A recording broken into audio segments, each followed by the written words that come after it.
Bonjour monsieur. Bonjour Gaël. Est-ce que vous pouvez vous présenter brièvement à nos téléspectateurs? Bon, disons que je suis informaticien de métier. J'ai fait mes études en Belgique où j'ai pu avoir le diplôme d'informatique de gestion, de droit commercial, d'organisation des entreprises. Et à mon retour au Sénégal, pendant 24 ans, j'ai servi au Centre international du commerce extérieur comme chef du service informatique d'abord, ensuite comme président du conseil d'administration. Alors présentement, j'assume les fonctions de secrétaire général d'un parti, le RDS, mais également de vice-président de l'organisation Jamra, qui, comme tout le monde le sait, se bat contre la dégradation des mœurs, le trafic de drogue, etc., la protection des enfants. Et également, j'assume la communication, le chargé de la communication de cette grande structure traditionnelle qui est la collectivité de Lebou. Très agitée ces temps-ci, comme vous le savez. Tout à fait, on va rester dans ce domaine. En tant que chargé de communication de la communauté Lebou, il y a les problèmes fonciers auxquels font face vos ressortissants, notamment avec les destructions des maisons de la cité Tobago. En début du mois, le Premier ministre a un peu dit que les victimes ne devaient plus revendiquer que ce sont les maisons qui ont été détruites parce qu'elles ont été abusées. À votre niveau, comment comptez-vous poursuivre ce combat? D'abord, il faut comprendre pourquoi, ce qui n'est d'ailleurs pas normal, Dakar est souvent agité par des problèmes de litige foncier. Parce qu'il ne se passe pas un mois, particulièrement au niveau des villages traditionnels de Ouakam, Ngor, Yoff, Bargny, Sibokotane, bref, les fiefs Lebou, sans qu'on y entende des bras de fer entre forces de l'ordre et autochtones pour des problèmes de déguerpissement et autres. Alors, le dénominateur commun de tous ces problèmes de litige foncier récurrents, il faut le dire et le souligner, c'est la fameuse loi 64-46 du 17 juin 1964 qui a été initiée par le premier chef de l'État du Sénégal, Léopold Sédar Senghor. Mais naturellement, c'était dans le souci de bien faire. Parce que vous savez qu'au lendemain de l'indépendance, les colonialistes, une fois partis, avaient laissé les communautés traditionnelles, les propriétaires terriens traditionnels, dans une situation de non-droit. Je veux dire par là qu'il y avait beaucoup de propriétaires terriens dont les propriétés n'étaient pas dotées de papiers de propriété officielle. Je veux parler de titres fonciers ou de bail ou autres. Ils ne disposaient que d'actes de succession. Certains l'avaient hérité de leur grand-père ou de leur arrière-grand-père et ça se limitait à ça. Et le président de la République, Léopold Sédar Senghor, avait donc idée de proposer qu'on mette de l'ordre dans tout ça. Et il avait donc proposé, au début de l'année 64, à travers un communiqué, que tous les propriétaires traditionnels, les familles qui ont hérité de patrimoine foncier, de se rapprocher des services compétents de l'État pour régulariser leur situation. Mais malheureusement, en 1964, il n'y avait qu'un seul journal, c'était le fameux Paris-Dakar, qui est l'ancêtre du Soleil. Et il n'y avait qu'une seule radio, c'était la radiodiffusion du Sénégal. Et comme il fallait s'y attendre, le message n'est pas très bien passé. Parce que c'était des médias de communication qui ne touchaient pas le fond fin du pays. Alors, la conséquence a été que, jusqu'au moment où je vous parle, plus de 50 ans après l'indépendance, il y a toujours des sites qui sont dans une situation aberrante. Et c'est le cas de la cité Tobago, où des promoteurs ont vendu des terrains à des pères et des mères de famille de bonne foi. Des terrains qui ne sont dotés ni de titres fonciers, ni de bail, ni de permis d'occuper. Et la conséquence a été que c'était des constructions illégales et de surcroît contenues dans le périmètre aéroportuaire de notre aéroport. Et le pouvoir a donc pris la décision de les démolir. Alors ils sont allés dans les médias se plaindre, vous les avez entendus partout. Et ils ont donc sollicité à être reçus par le grand sérigne de Dakar, Pape Ibrahima Diagne Bassirou, pour que ce dernier puisse offrir ses bons offices et faire de la médiation au niveau des pouvoirs publics. Alors, Pape Ibrahima a donc sollicité de la part de ses victimes qu'ils soient conduits sur le lieu même où ont eu ces destructions Parce qu'en fait, pendant ce drame, il était absent du Sénégal pendant 1 mois pour des raisons privées. Alors, une fois arrivé sur les lieux, il a vu une situation dramatique, une véritable hécatombe, des pères de famille en pleurs, etc. Des situations très dramatiques, des ménages qui ont volé en éclats, des immigrés qui avaient investi leur fortune et leur maison a finalement été réduite en poussière, qui ont piqué des crises, c'était terrible. Et donc, devant les télévisions qui étaient là, il avait fait, le grand seigneur Dakar, Pape Ibrahima Diagne, une déclaration pathétique pour lancer un appel au président de la République et aux autorités d'une manière générale pour qu'on essaie de trouver une solution de rechange. Alors, le Premier ministre, dès le lendemain, a pris son téléphone, et nous l'en félicitons. Il a pris les devants pour appeler le grand seigneur Pape Ibrahima Diagne, pour lui proposer une rencontre plus élargie, afin de trouver une solution qui arrangerait tout le monde. Alors la rencontre a eu lieu il y a une semaine à la primature. Nous y étions allés en forte délégation, dirigée par le grand seigneur Dakar, Pape Ibrahima Diagne. Les mandataires des victimes étaient présents. Le Premier ministre était accompagné du ministre de l'Intérieur, Abdoulaye Daouda Diallo, de l'inspecteur du cadastre, Ibrahima Niang. Alors bref, au bout de 2h30 de discussion, de 11h à 13h30, eh bien, l'idée a été arrêtée sur proposition du Premier ministre et qui a été acceptée par tout le monde, de mettre sur pied une commission tripartite composée d'une délégation de la collectivité Lébou, des mandataires des victimes et également des émissaires de l'État. Donc au moment où je vous parle, la commission est en train de travailler.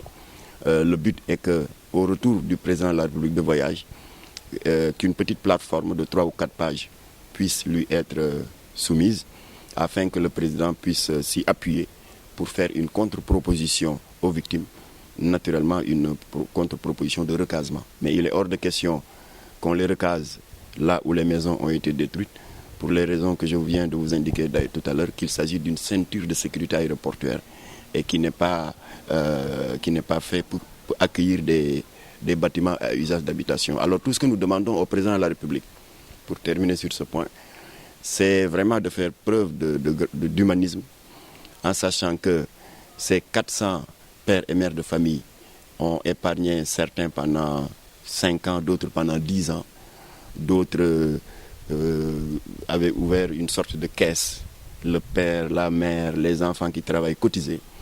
Et c'est le fruit donc de toutes ces années de sacrifice qui s'est envolé en poussière. Alors nous demandons au chef de l'État qu'au moment de leur trouver une solution de recasement, de vraiment tout faire pour ne pas les jeter entre guillemets à Diamniadio ou ailleurs, mais de tout faire pour que le recasement puisse se faire dans le périmètre de la région de Dakar. La communauté Lebou aussi a été sous les feux de projecteurs après la fête de Korité suite aux propos de l'imam de la grande mosquée de Dakar. Vous avez réagi quand même pour vous démarquer de ces propos-là. Le problème de l'imam de la grande mosquée de Dakar, comment vous pouvez nous expliquer cela? Comment vous gérez ça au sein de la communauté puisque ça divise beaucoup? Oui, effectivement, je dois dire que l'imam n'en est pas à son premier coup de maître. Parce qu'il y a 1 an, il avait utilisé ce même podium, c'est-à-dire la minbar, qui est une sorte de chaire, pour développer des idées qui n'avaient absolument rien à voir avec le véritable sacerdoce d'un imam. Donc effectivement, il y a 2 ans, il avait profité de son sermon pour prendre parti de manière clanique, avec une connotation ethniciste en ce qui concerne la légitimité de tel ou de tel autre grand seigneur de Dakar. Ce n'est pas son rôle. L'imam doit être une référence sociale, un recours, chaque fois qu'il y a des risques de perturbation et de zizanie dans la société. Mais il ne lui appartient pas de prendre parti et de dire c'est ce clan de la collectivité Lébou qui est valable, l'autre clan n'est pas valable. Ce n'est pas son rôle. Alors on croyait qu'il allait revenir à de meilleurs sentiments. Mais voilà que pour la Korité 2015, il récidive. Et de manière plus grave. Parce que là, il a fait l'apologie du parjure en incitant le président à se dédire par rapport à l'engagement que le président avait pris solennellement devant ses compatriotes de réduire son mandat de 7 à 5 ans. Alors son rôle en tant qu'imam, c'était plutôt de l'encourager dans cet engagement et de tout faire pour respecter son serment. C'était ça le rôle de l'imam. Mais dire dans son khutba de manière vulgaire, wah wahet ayul, vraiment tous les musulmans ont eu honte, mais également toute la communauté lébou s'est sentie très gênée parce qu'il s'agit d'un des leurs. Cet imam est l'un des nôtres. Alors, naturellement, nous avons réagi en lui rappelant tout simplement que son ministère de culte doit être essentiellement axé sur l'attitude concernant à magnifier les hautes vertus morales prônées par le Coran et non l'inverse. Et à cet égard, nous lui avons cité un chapitre du Coran qu'il connaît mieux que nous.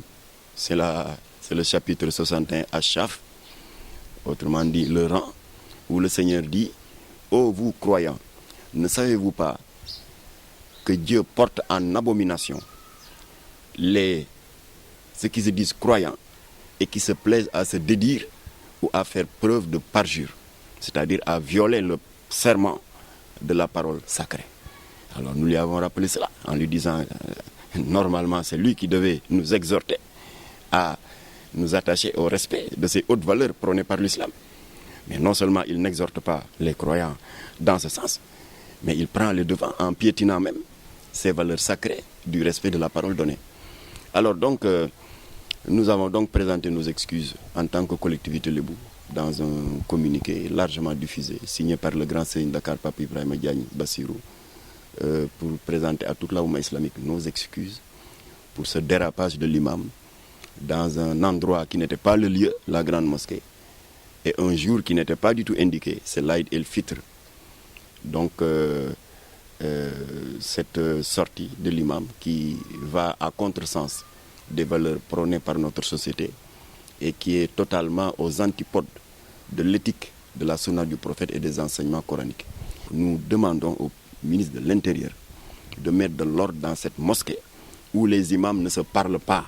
Nous allons continuer en parlant de la loi Latif Gueye qui risque d'être supprimée par les députés. Cette loi qui combat le trafic de drogue. Vous, en tant que vice-président de l'ONG Jamra, c'est l'un de vos chevals de bataille. Qu'en pensez-vous? Vous savez, le trafic de drogue, et à cet égard, nous n'avons de leçons à faire à personne. Tout le monde a vu à travers les médias, à travers l'actualité, qu'il se passe rarement une semaine ou deux sans que les forces de sécurité, police, douane, gendarmerie, agents des eaux et forêts, n'aient à être confrontés à l'audace et à la pertinence même des trafiquants de drogue qui parviennent tant bien que mal toujours à introduire la drogue chez nous. Alors c'est ce qui avait fait que nous, Jamra, après avoir fait des marches, organisé des sittings, des meetings, des conférences dans les écoles et dans les quartiers populaires pour sensibiliser les jeunes sur les méfaits de la drogue, alors nous nous sommes rendus compte qu'après 20 ans d'activité dans ce sens, le résultat n'était vraiment pas palpable. Alors nous avons été obligés de faire contre mauvaise fortune bon cœur, c'est-à-dire de nous rendre à l'évidence que tant que nous n'avons pas la voix au chapitre dans les instances où se font les lois, nous aurons beau crier dans la rue, des marches et autres, ça n'avancera pas. C'est ce qui nous a poussé à entrer dans la politique.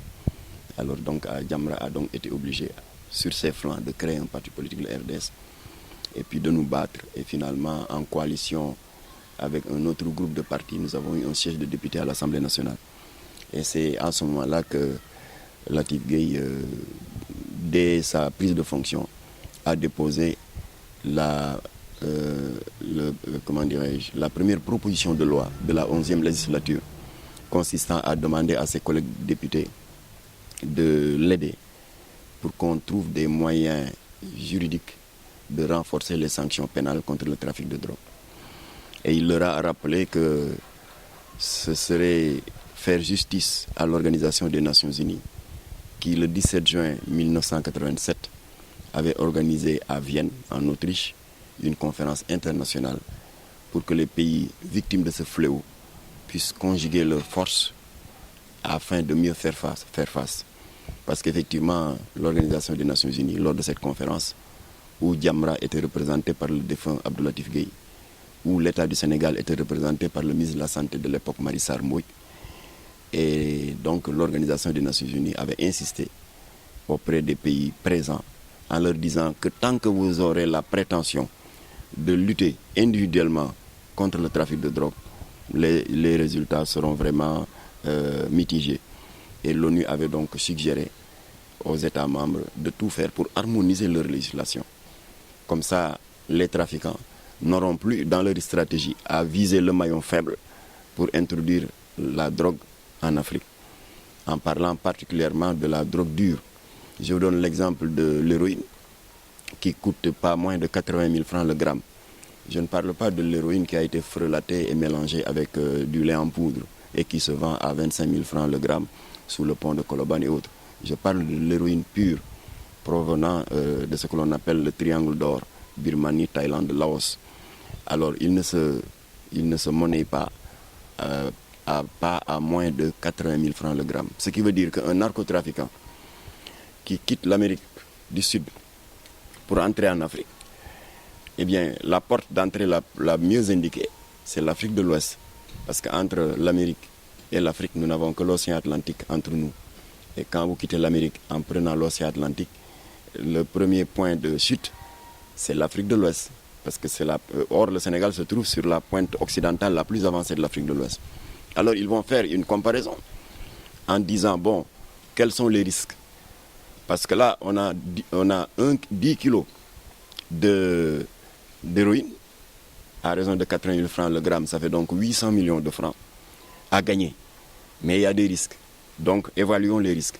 Alors, c'est comme ça qu'ils font, parce qu'ils ont des experts qui étudient les différents supports juridiques en matière de répression du trafic de drogue des pays qu'ils ciblent. Alors, c'est ainsi qu'ils se rendent compte en se disant, bon, on va passer par la Gambie. Et là, ils se ravisent aussitôt en disant, ouh, les Gambiens, c'est des fous, parce que là, on risque au moins 20 ans.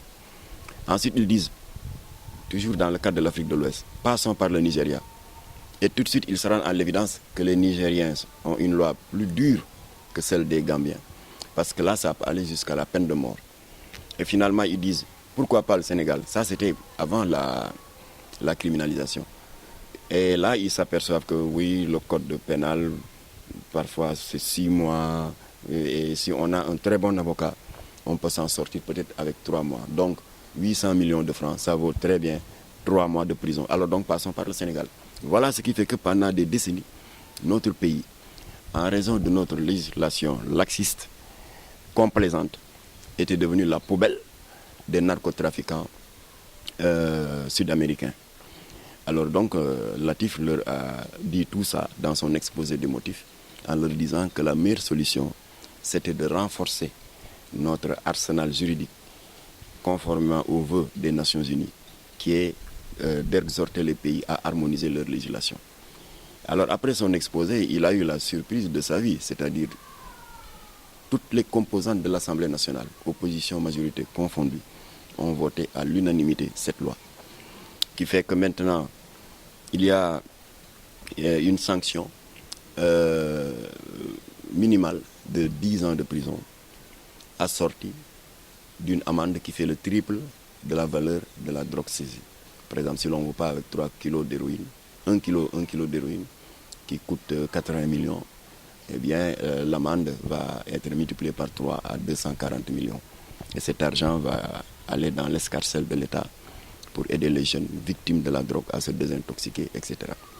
Alors la loi n'a pas la prétention d'avoir résolu tout le problème, mais au moins, c'est une espèce de Damoclès qui pèse désormais sur la tête des narcotrafiquants, qui seront obligés de se dire « Ah, il faut faire attention au Sénégal parce que là, on risque au moins 10 ans et une amende qui fait 3 fois la valeur de la drogue saisie. » Alors, nous avons donc été étonnés d'entendre des magistrats, parce que si c'était un grand Joe ou un grand Kha, trafiquant de drogue à Niaritali, qui avait fait cette proposition, on aurait pu comprendre. Mais des magistrats dire qu'il faut enlever cette loi.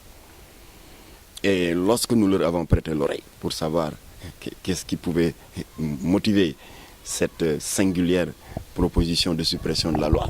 Ils ont dit que la loi a encombré les prisons. Mais ça, c'est le but d'une loi criminelle.